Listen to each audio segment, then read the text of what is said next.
cars around. I feel shy.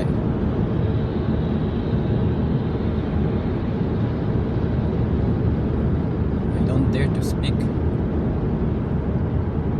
It's like they could hear me.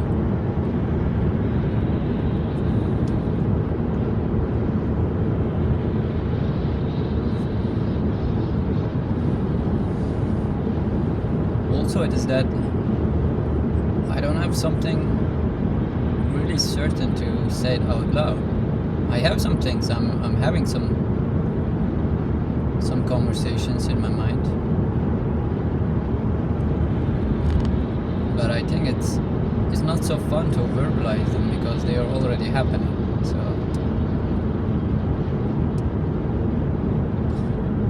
and actually, since I'm doing this, I catch myself already a few times and like I'm like, no, don't have this conversation now at this moment, just keep it, save it when we're in the car.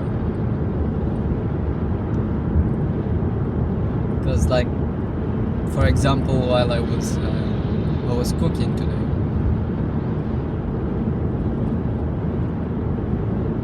yeah, maybe because I was not recording. Yeah, maybe that's the trick. Maybe I have stage fright.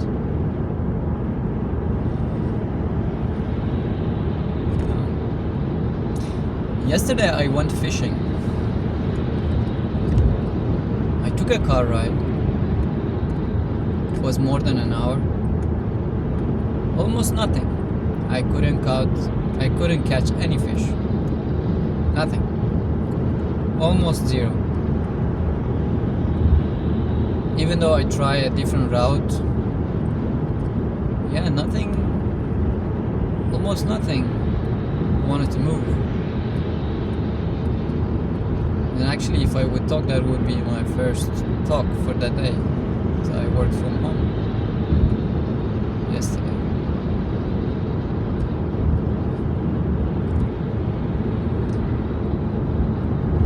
So yeah, that was that.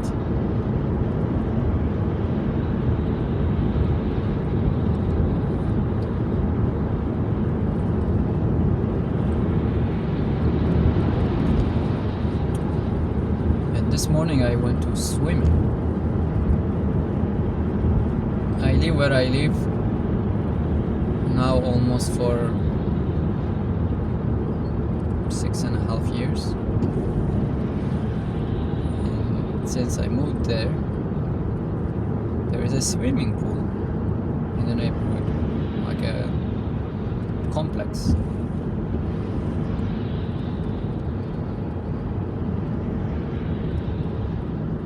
And I think it was last year I dared to try it out. I was like, okay, this thing is here and I like swimming. Maybe I could just go and check it out. What is it about? It was one of those moments I was feeling brave. It was one of those moments I was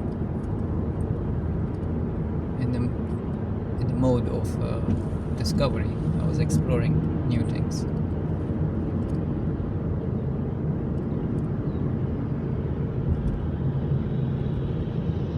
I think it was also at the time I was physically quite active. I was going on a bike, ride, CrossFit, all those things. And I thought, okay, let's do swimming also. I was finding all those ways to improve the physical endurance. Yeah, I was there and yeah, I got some information. And they were asking for this thing, tight shorts, I would call them. I don't know what's the exact name. So they're like for swimming, they're quite tight. Boxer shorts. And I was like, okay, I got the information.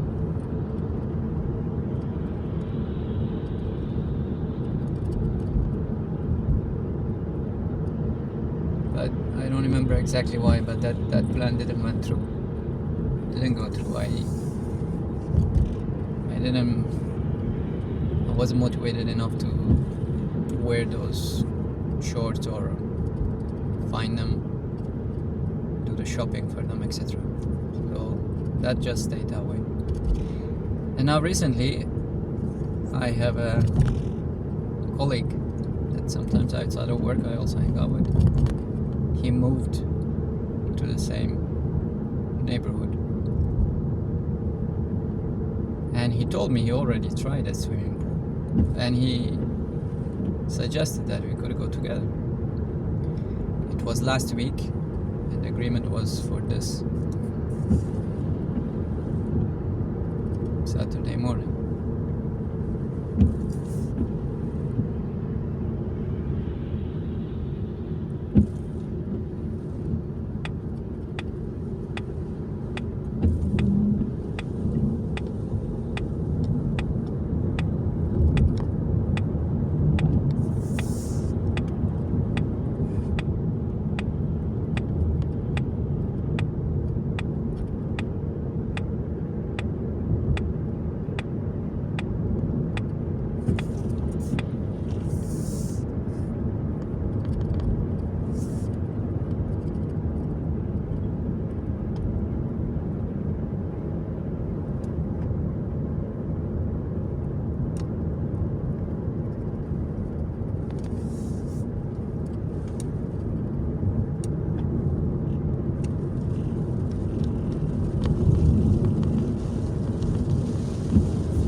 yeah, we went to swimming. And how I was convinced that he told me that normal beach shorts work too. I was like, okay, I have one of those. And even though I was confused, I didn't question it much. And yeah, that was the agreement. He was confident. Yeah, this morning we were there. Just entered, changed, and already looking at the signs, I had doubts. And the moment I approached the area with the swimming pool, a responsible person immediately approached me, which was good because we were looking for him. And yeah, that was not allowed, but luckily there was a chance that I could buy it in the place. Okay. I did not have much time to question or evaluate the situation. And I just went for it. For the first time in my life, I was wearing those shorts. Which was okay. I wasn't so shy with it because I already have in my past naked sauna experience, so having that tight boxer on me in a swimming pool wasn't gonna do much shame for me. And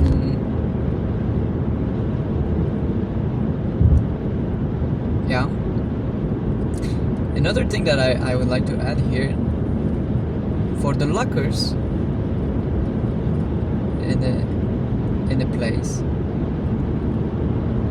you need to have €2 coin so that you can use the locker.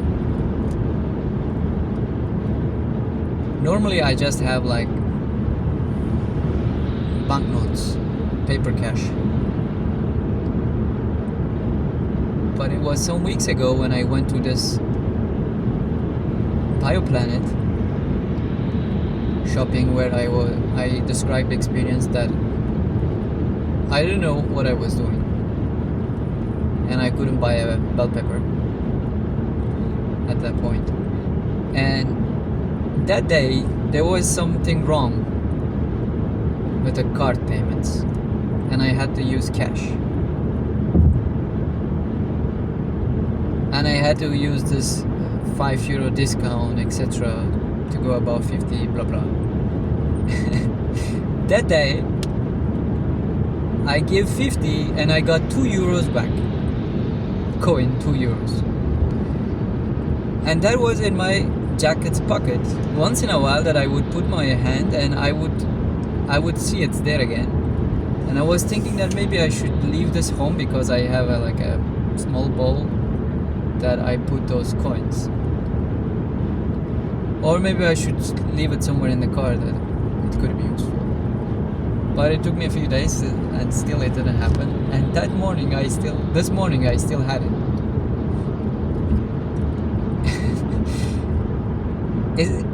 To me that is interesting. That whole story, how it started, how it went on. And even though I had an intention of just getting rid of it because I thought I would lose it if it would stay in my pocket that way. And then it was just needed, and exactly it was €2. I think that's such an interesting coincidence. So yeah, that worked, and I would get into some other things, but I would like to go through this experience because for me, trying new things sometimes is overwhelming. And when I don't know what I need to do, and I have a bit of trouble to figure that out on the spot, and I'm not so good at asking help or making mistakes and finding it out. Like at least that is the package that I'm familiar with from the experience. So for example, related to this, I remember one of the first experience with this, with my father, I would go to his workplace. And at that time I was like 4th grade, I think, already. So that was it even younger? I don't know, but I remember it as I was being 4th grade. So that's already age of 11. I would go to his workplace and his colleague would tell me like welcome. In Turkish you say hoş geldin. And I remember the helplessness in that moment. I don't know for what reason and how, but I remember that like, what is the answer for? Am I supposed to say something? It feels like that I should say something, but I don't know what is the right thing to say. And to also added that like, I grew up bilingual, so Turkish is like not the second language, but to say that I don't have yet grasp of those greetings and those kind of things in the language, it seems. Maybe we are not using those things at home also, that I don't know them. So somebody actually is being nice to me and is welcoming me. It's a friendly greeting. That's what you say. It's a welcome. And the literal word is hoş geldin, mean yeah, you come with joy or something like this, but still my system is not registering that. How I can answer to this? Was I taking that like literally? Like how does he know how I get there, you know? Like hoş geldin is also, it is a bit different than English, because in English you say welcome. It's a fixed word, and I think it's just fixed. You just accept it. I don't know how people experience that in their time of growing up. But in Turkish, it's in the past time. So somebody is already talking about your own experience. Like that person is talking about my experience. It could sound that way, like hoş geldin. Like it seems that I did something, and he thinks that I did that with joy, or I did it well. But like how do you know that? Maybe I was brought there by force, you know? Like how do you know I did it well? Maybe I don't feel it that way, you know? It's like somebody else is talking about my experience. How do I react to this? What do I say here? And the formal answer is to say hoş bulduk. Means like hoş is it means like nice, you know, it's something positive. And bulduk means that I found it that way. I'm doing the literal translations here. That is also in the past tense. But I didn't know that word yet. I didn't know that was like it. I didn't know these are the fixed couple phrasings, you know. It's automatic. You say hoş geldin, the other one says hoş bulduk.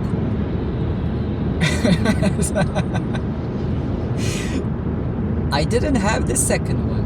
Like it was the age of 11, and I don't know how I didn't know about this. It seems it's the first time that I hear that word, or it was the first time that I hear it directly. Like I am addressed that way, and I am supposed to answer.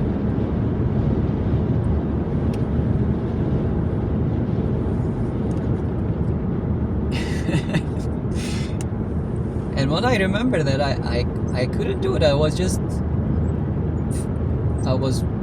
I freezed, you know. What do I say here? What is the right thing to say here? No idea. I'm like blue screen, white screen, nothing.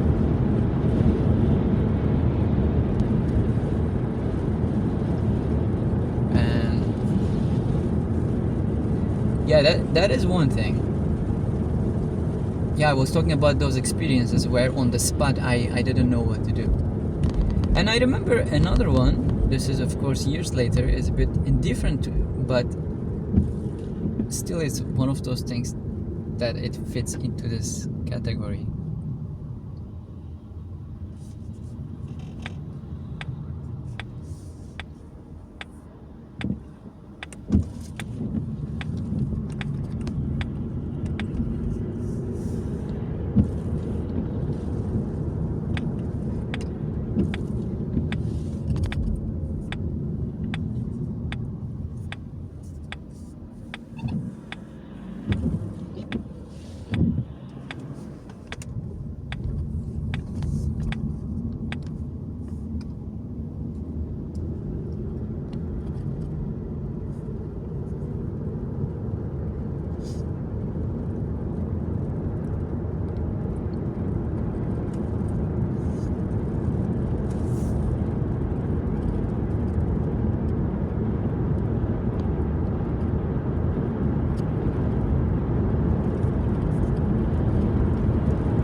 So the other experience was that when I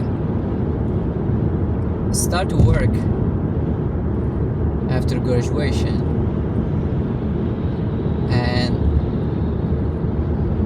at lunchtime there was a restaurant. Probably it happened so many other times before, but that was, maybe I used this example before, but it just stayed with me. It's the first one that my mind grabs for the situation. And at lunch there was a restaurant, like a dining hall place that for employees to have lunch. And approaching the area, I'm taking it slow because I would like to see what people are doing so I can do it too.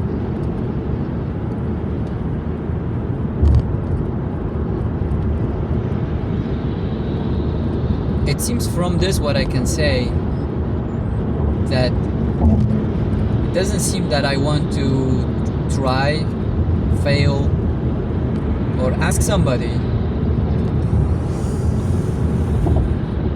but I just want to observe it. I just want to see how it's done. I want to see it.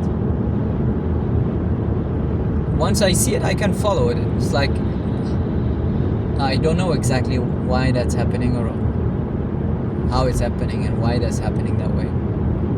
But I want to see somebody's doing it for whatever reason that I'm assuming that is the right way to do, because that person is doing it. That means that I can do it too. It's like when something is being done for the first time, it seems that would be a way for me to go. And so the first example was at the age of 11. This other working example was already, I think, around, it was over 20, 25 maybe.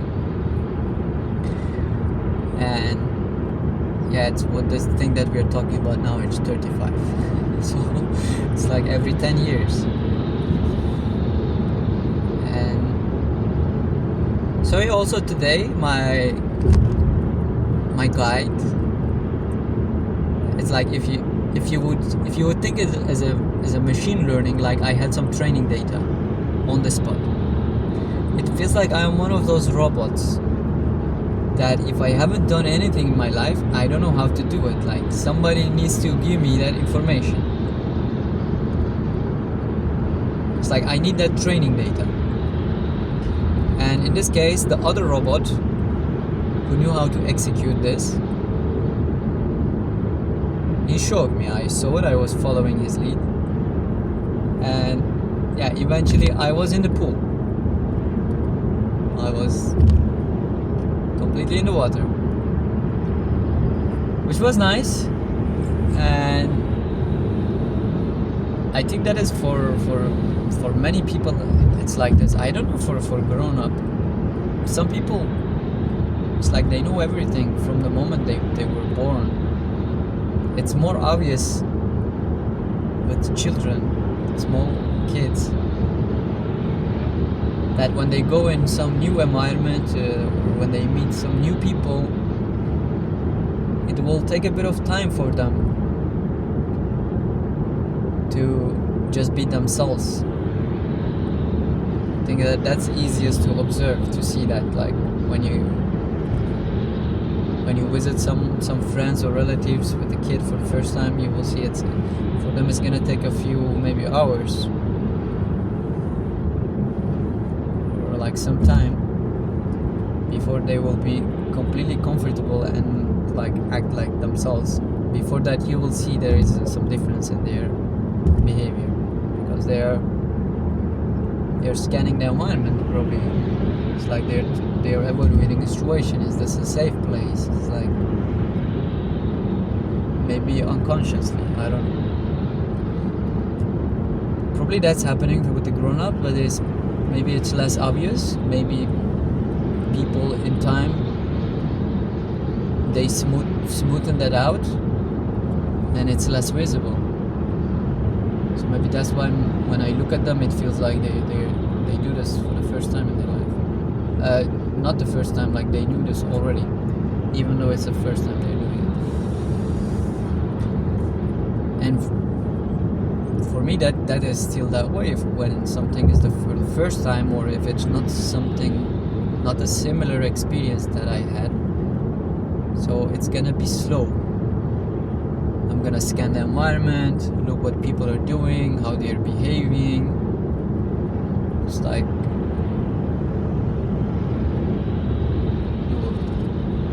what is the right behavior here, what is the right thing to do, and what are the things people are not doing. Or there will be some information that also you could extract from the environment with some signs, some warnings, and all those things, some information. For example, with swimming, the moment that I entered, that part was that depth was higher than my height. I could not reach the ground. But then reaching on the other side of the pool, I could stand up with touching ground. So based on the experience, I knew that part of the pool was shallow and the other part had more depth. But after a bit of time, my eyes catch some numbers on the walls. There were some numbers like 180, 130, etc. I was like, okay. It's like my personal experience linked that to what I saw outside. I could make meaning of what I saw outside after I had my own experience. Before that, I don't know, maybe I saw those numbers, but they were just numbers. It's not so clear because they are like the wall of the building. They are not like close to the pool itself. They are the walls surrounding the pool area. And it was not so easy maybe initially to link. But after the experience, I was like, I was able to make that link. It's like those numbers here and these are matching with my experience, so that's what they mean. And even I shared that with my friend.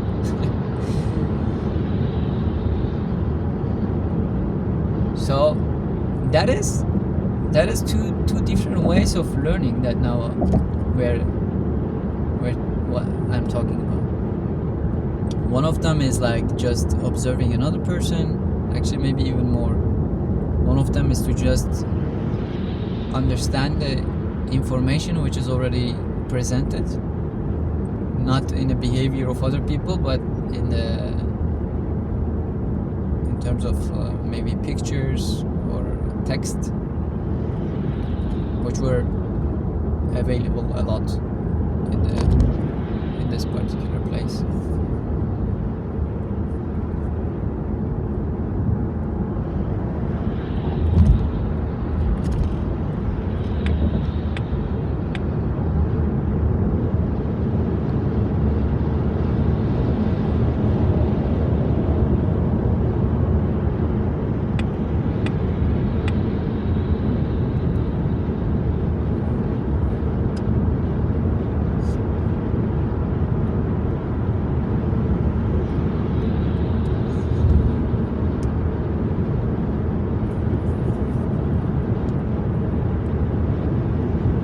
So after some minutes, I start to feel more and more comfortable. Initially, it felt like I was a stranger at the place. I didn't belong there, or I wasn't sure if I was welcome or not. And that was something from me, of course, because I didn't know the environment enough. I felt like I wasn't welcome there, and that was my own perception.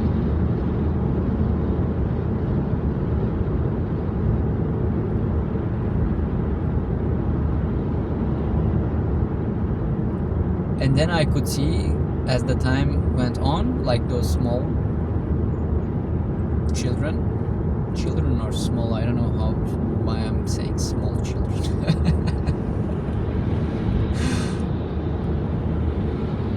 Like children, that I would slowly start to act with more confidence,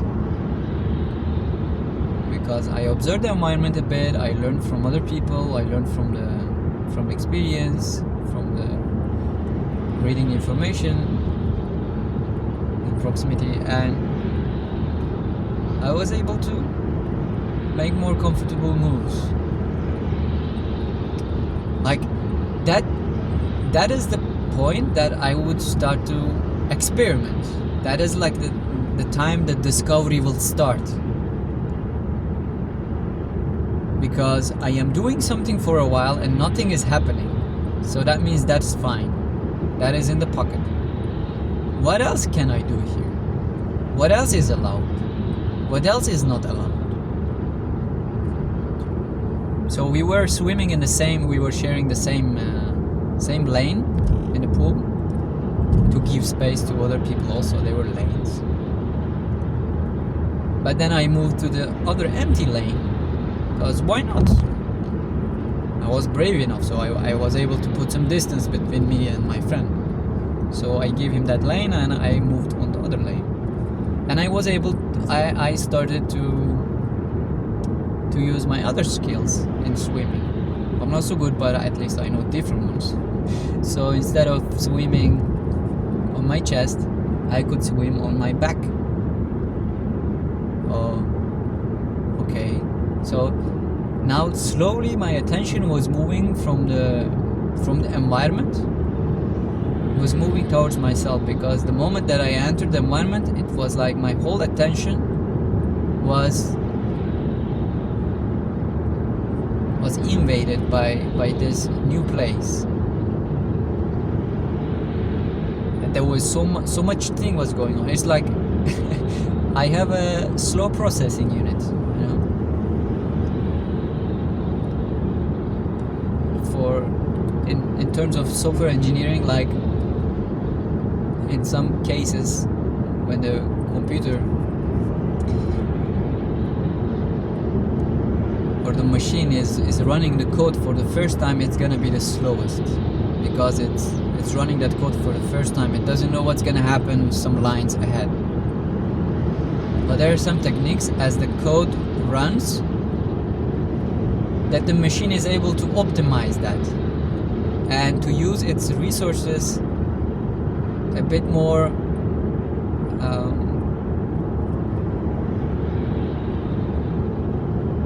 effectively, efficiently, because the more it runs the code, it knows what is happening, so it can do optimizations. It can say, okay, I can do the same thing but in this way and the other way.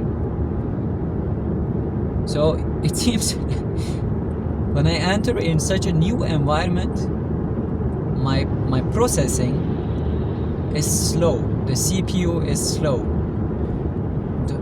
the RAM is slow. It's like RAM is filled, as the more memory is occupied in the RAM, the computer is gonna act slow, because there is much more processing is happening, and it's not fetching things from the cache, or it's like the optimization hasn't been done yet. So it was something like that.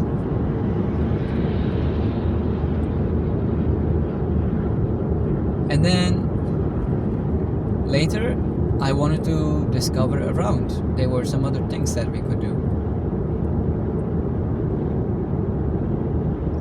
Like, for example, going in a sauna. So we're like, okay, let's go to sauna. We sit in one of those saunas. It was empty, there was nobody yet. So with my friend we were talking.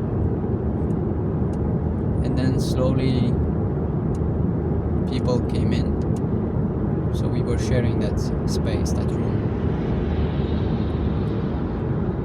but we kept talking. And then I realized one of the women, like one woman, her body language was signaling something. I didn't understand initially. Like, one of the first things that I did, I shortened my sentences, like my answers.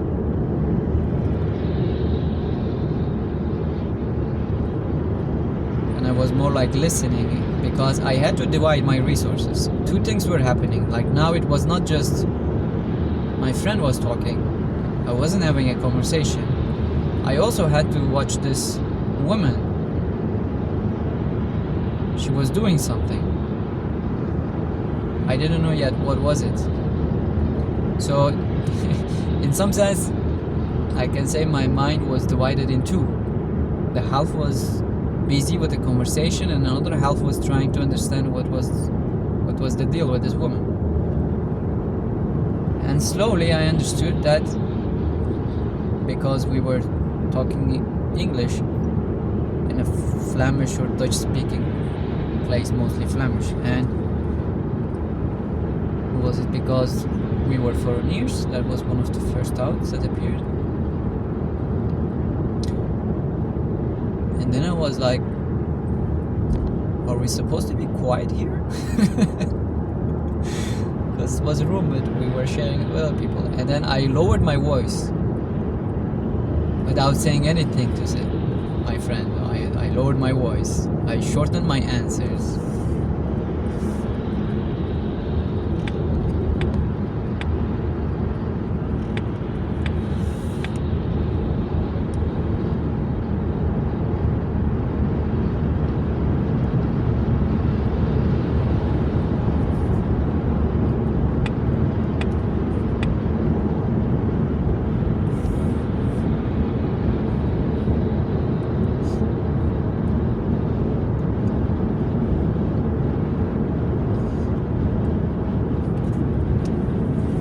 Kept observing the woman. She was going through some trouble. She was acting uncomfortable. She was not comfortable.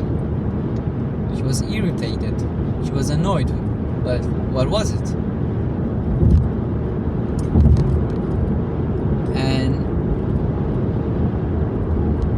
there was a moment that she just moved her head up and straight look at my friend. I was like, that was weird. I was like, maybe she wants to see what he looks like, or but slowly I was getting into that, like, okay, talking seems to be not okay, but I didn't want to be the one telling my friend not to talk, you know. And there were other people also not saying anything. Probably they were also annoyed with this term. There were 3 other men. And this woman was outwardly expressing her irritation. And a little bit more time passed.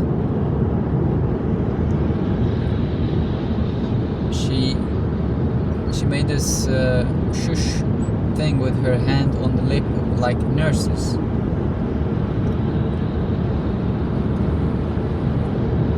Looking at me, and then I was like, also to my friend, I guess. And yeah, that was the point that my friend got the message, and we just stayed quiet. It was okay. That did not bother me almost at all.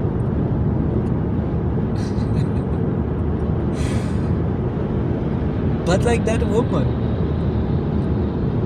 it bothered her even afterwards.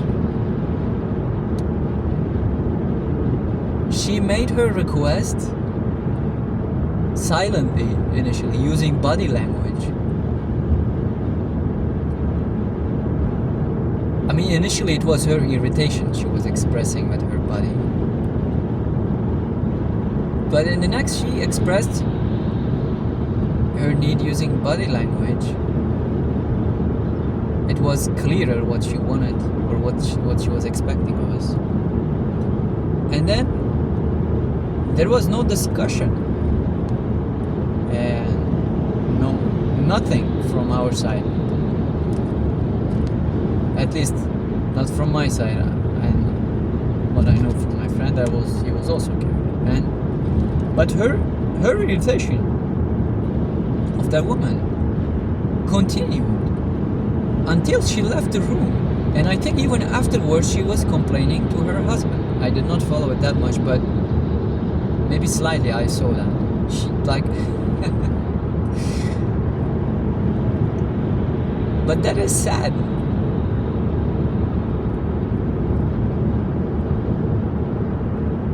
It's not that she was wrong, or it was okay that we did something that we were not supposed to do. Like, we were supposed to be quiet, and we did not read the signs on the wall in so detail when we entered. Actually, now I recall that when she left the room, she showed the sign to her husband. That's why I am saying that part, that like she complained to her husband that like how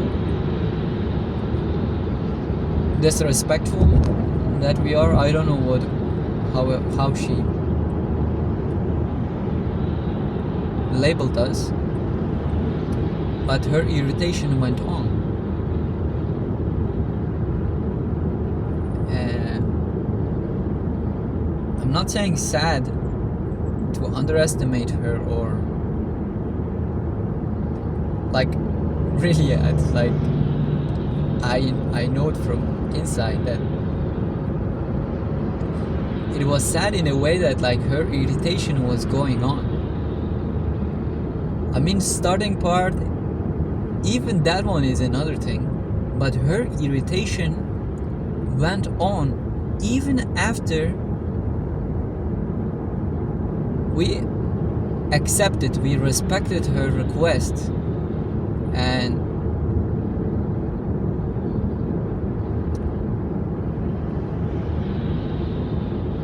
it's not more like that, it was her request, her reminder, let's say. Like, we didn't argue with her, or like we didn't resist to her, and we didn't show any irritation to her. The moment we both saw that she was doing this nurse move, we stopped. She was right. There was nothing wrong with it. But it's just the sad part that her irritation went on. And the poor husband had to take it, probably. Who knows for how long? And who knows, maybe other people in her life, they will still get part of that share.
think that incident it's interesting. It's interesting because it has a few layers in it.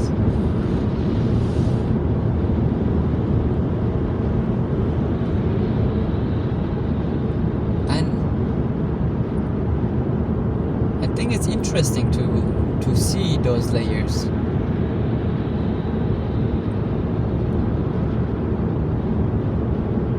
Like, for example, one thing that her irritation was really strong, and what I could only assume from this and from my own personal experience,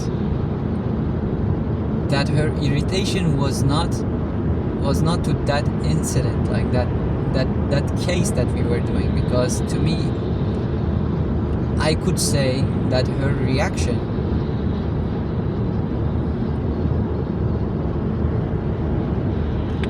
so there are those times that something happens but the reaction is not in the level of the incident itself. So yes, what I did there, I will not talk about my friend, but what I did there was wrong. I was talking in a place where I was not supposed to talk.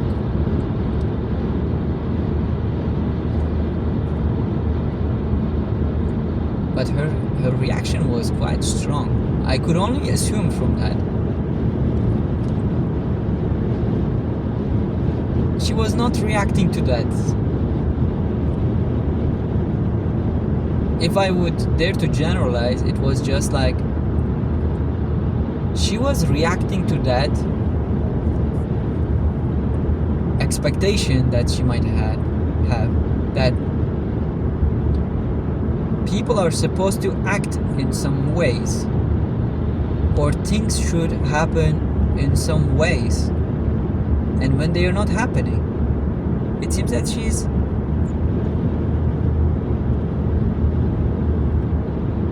reacting strongly.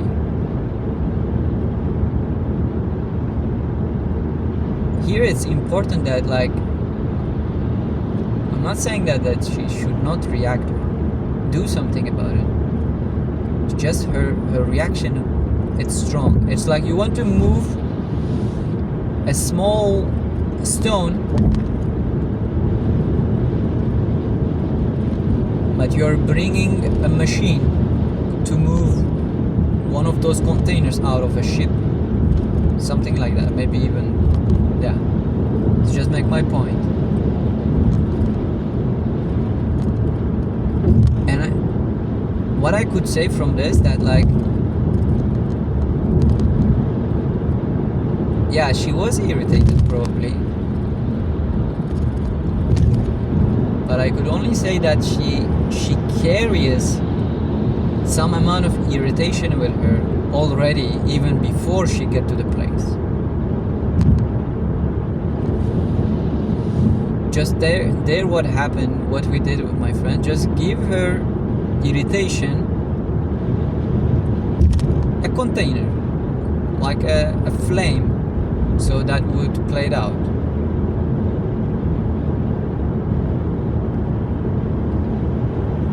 I feel comfortable saying those things because I personally talk from my own experience. I cannot say 100% it's like that, but I could just understand her from myself, right? From my own experience. It's like we can say it's similar with the swimming pool thing. Like, I am in the pool, I was on that side, I couldn't reach the bottom. I was like, okay, this is a deep place. And then on the other side, I could reach the bottom, and I was like, okay, this is a shallow place. And then later I saw those numbers on the wall. I was like, okay, this matched with my experience. Maybe not 100% similar, but I would say it's something like this.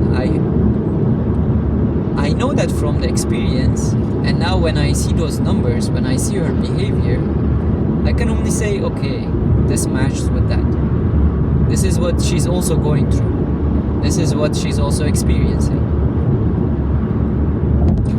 And also I am saying sad, not to pity her, or not to express in some hidden way my own irritation or frustration with her. It's just sad because I see it in a way she doesn't deserve that. It's like I would wish that she would not have that. She would, in the first moment that it would happen, if she was not able to like keep it, like go through that experience, that frustration, if she was not able to go through it, and if it was too much for her, she could just express it, and luckily we respect it. So it would be much easier for her.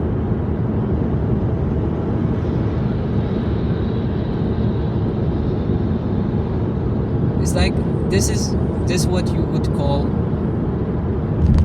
equanimity in meditation.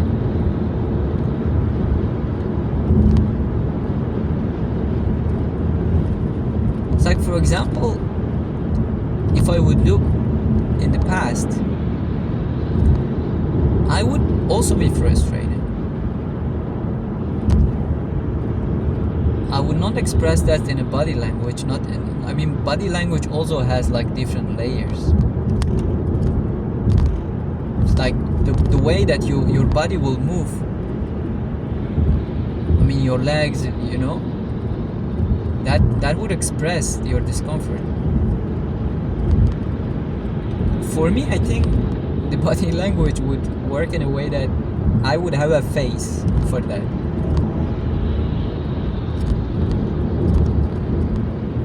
And again, I would not be able to put out the request, you know, like I wouldn't be able to do what she did in a way. I don't know if people could label that behavior differently. It could be bold, brave, kind, whatever. But like I wouldn't be able to do that. I would have to suck it up. But that frustration would kill me.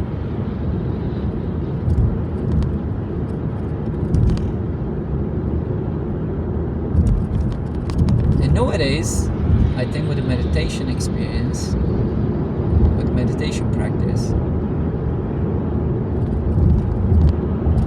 that I feel like there are some other options are open to me.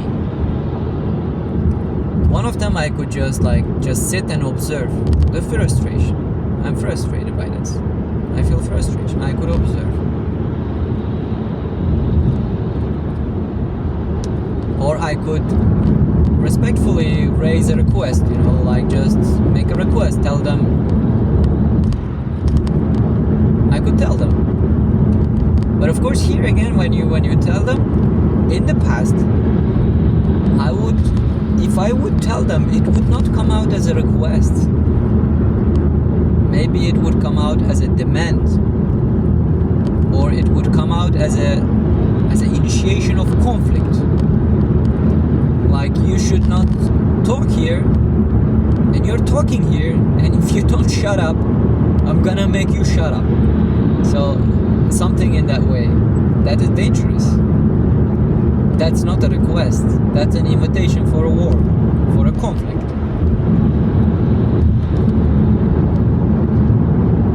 Maybe in that sense, I would think I was better off in the past not doing anything. Just my frustration was biting me.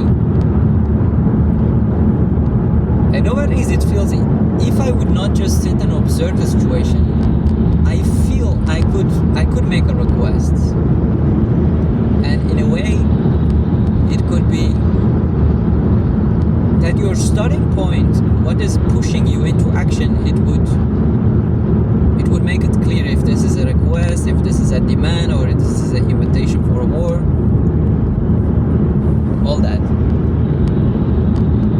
So that would be like, are these people who are talking in a place where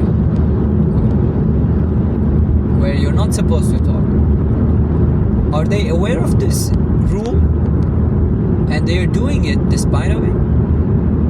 Or could it be that they don't know it? You know? It's like, which starting point that you will take is gonna make a huge difference. If you start from a point that they know it but they are not respecting it, that's gonna be a starting of a war. But if you start from a point of possibility that maybe they don't know it, maybe, yeah, there is this rule, I know it, but maybe they don't know it. Okay, it's on the wall, maybe they didn't see it. If you are able to drive yourself, if you're able to open up that space, that path, that would make life a lot easier. That would make life a lot easier for me if I were able to open that path in those kind of scenarios. But if I would stick to the point, they know the rule, but they're still not respecting it. If that would be the only possibility, and if I would insist on that, that would be so sad for me. Because that would be a torture to myself.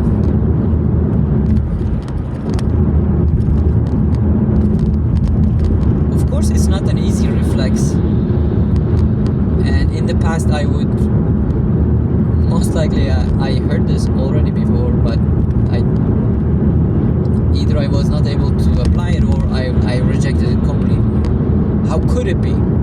How do they don't know? It's on the wall. It's right on the door that you open and enter. How you cannot see it? You know? Like, yeah, you can go in all those things. That's not gonna be helping you. That's not gonna help you.